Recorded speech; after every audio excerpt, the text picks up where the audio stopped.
guys, another day, another life. Samahan nyo na namang mamalengke ang ating lakwatsera sa palengke ng Cainta. Mahal ng isda ngayon guys.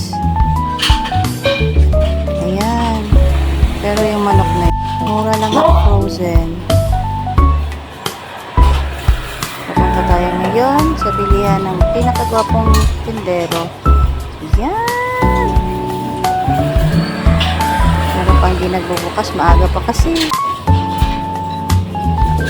Yan ang price natin ng ating boneless bangus. Medyo mura na ngayon ang gulay. Prutas nga lang, mahal pa rin.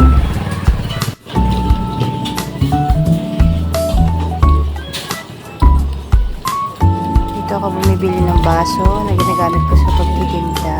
Ayan.